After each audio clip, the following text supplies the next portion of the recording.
Hi everybody, I'm Courtney. I'm one of your dietitians. Today we are going to focus on protein swaps. I think it's definitely an important topic and it's something that people are thinking about because it's just a possibility that we might be facing a meat shortage. So what can you mix and match together to make sure that you and your family are meeting your protein requirements and needs and that you're staying full and satisfied? So that's going to be our topic today. Let's get started. So this is definitely a hot topic right now and something that a lot of people are feeling anxious about. So I want to make sure that you have some information so that you know that you're providing yourself and your family with enough protein to meet your needs and your body's requirements. So if you're used to eating chicken and beef and pork regularly and you just can't get enough of it for all of your meals for the week when you're grocery shopping, certainly we can rely on fish and shellfish. That's an easy swap. It's got similar protein per ounces of the protein options. So for about 3 ounces, you're getting about 21 grams of protein. So easily swapped there. I have these out because the shrimp always goes on sale and it's easy to keep in the freezer and it thaws out quick for a quick, easy meal. Whether you're doing stir fry, you just steam it to have a cocktail sauce. If you're throwing it into like a risotto or a pasta dish, shrimp is just easy and versatile.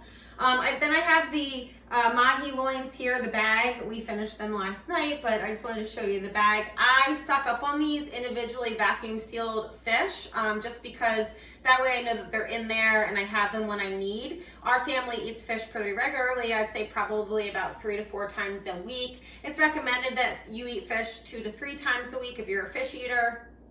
It really helps to get in some of those healthy omega-3 fatty acids.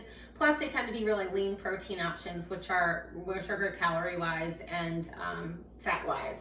But mahi that we did, they were individually vacuum sealed. You can get salmon this way, tilapia, any of those options. If you're not a fish cook, if you feel nervous about cooking fish, if it's just not something that you're used to cooking, I hear that a lot from a lot of people.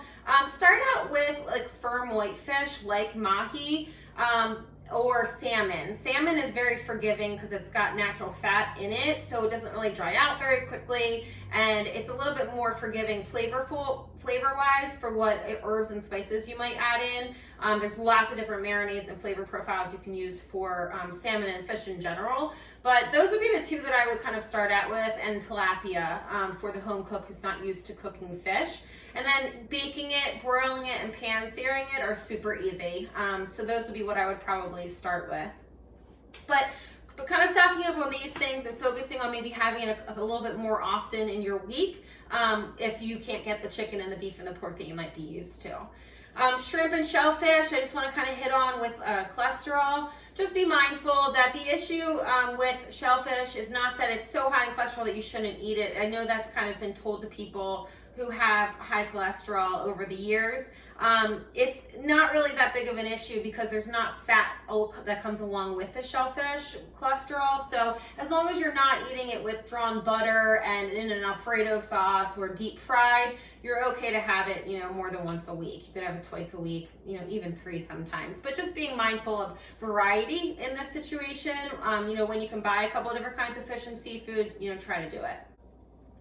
Now we want to kind of focus on other proteins like eggs. Eggs are a great, quick and easy meal, breakfast, lunch, or dinner. It's also a great protein and meal option to have your kids start to learn cooking skills with. It's easy to scramble an egg, hard boil an egg, poach an egg, frittatas, right? Quiches, anything like that. You can kind of start them learning how to cook with eggs. It's easy to do. One thing to keep in mind is that if you're eating eggs more often, you do want to be mindful of how many yolks that you're eating just because of the amount of saturated fat and cholesterol that's in the yolks. You want to kind of keep it to no more than 1 to 2 yolks in a day. For kids, it's not as much of a concern.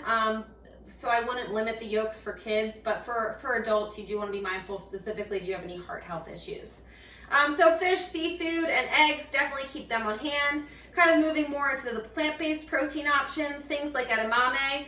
I have dried edamame, they're crunchy. I buy them myself. You can certainly dry them your own self and roast them. But these are great to add on to a salad, have as a snack, mix into a trail mix, and they have a great amount of protein in them, 14 grams for 1/3 of a cup, which is great. So having stuff like this on hand as a quick snack just bumps your protein up a little bit.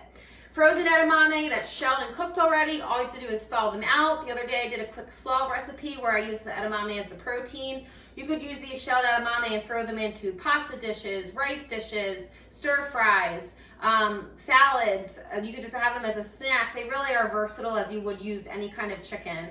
So you can utilize that in recipes as well. Other proteins like soy-based, I don't have on hand just because I haven't bought them yet, but next time I go to the store, I'll probably start to stock up on some firm tofu. Extra firm tofu, you can pan sear, bake, and really utilize similarly to meats as well, meat and fish. So I'll stock up on some tofu the next time I go. If you're at the store, you could certainly buy also seitan, tempeh, things of that nature that you can also really exchange evenly out for in meals as a protein. So other items that we can use for plant-based protein swaps would be our beans and legumes. So certainly utilizing those in our meals. Be mindful of quantity because the calories can scoot up. So no more than 1/2 cup of beans at a meal. And then things that are bean-based products I really love. So this bean pasta, for example, has 25 grams of protein per serving, which is comparable to about 3 to 4 ounces of meat or fish. So you don't even have to add a different protein to this meal. It could just be the pasta itself. And it comes in lots of different varieties. Chickpea pasta, black bean pasta, mung bean I've seen, lentil pasta I've got here for the lasagna noodles. So those work really great. Definitely stock up on those. If you've got picky eaters, they won't even realize what they're eating. You can also mix this into do half and half. So if you've got, you can buy these are black beans, so they're black, so you can't really mix them in without knowing. But you could use like the mung bean or the chickpea pasta, and you can do like half regular pasta and half chickpea pasta, and then it's kind of mixed into and the textures blend, and the kids won't really notice that they're eating something different. So that's a great way to increase your protein at your meals. Things like seeds and nuts are great to make sure that you're including. Keep in mind again that calories do add up, so it's not a free-for-all. Your calories will scoot up and you can start to gain some weight because they are high in fat, healthy fat, but high in fat. So watch your quantity and your portions in the day.